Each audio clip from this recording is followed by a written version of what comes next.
Ամեն ինչն է ուզում, ամեն ինչը, մի բան չկա, որ չուզի։ Սննդամթերքի գները,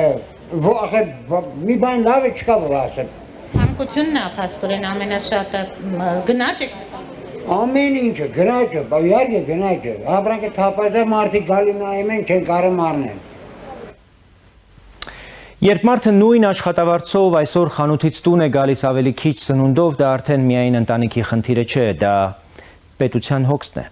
Պետությունը չպետք է թողնի, որ մի քանի խոշոր խաղացող որոշեն ժողովրդի հացի, կաթի, մսի եւ դեղի գինը։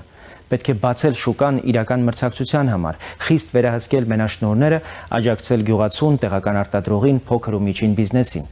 Որքան շատ արտադրենք Հայաստանում, այնքան քիչ կախված կլինենք դրսի գներից։ Պետք է նաև պաշտպանել թոշակառուին, աշխատող մարդուն, երեխա պահող ընտանիքին։ Աջակցությունը պետք է հասնի հենց նրան, ով ամեն օր զգում է թանկացումների ծանրությունը։ Պետությունը չպետք է մարդուն մենակ թողնի։ Թոշակը, աշխատավարձը, նպաստը պետք է չկորչեն գնաճի մեջ։ Եթե կյանքը թանկանում է, պետությունը պետք է դա տեսնի եւ արագ արձագանքի։ Պետության ուժը մարդու արժանապատիվ կյանքն է,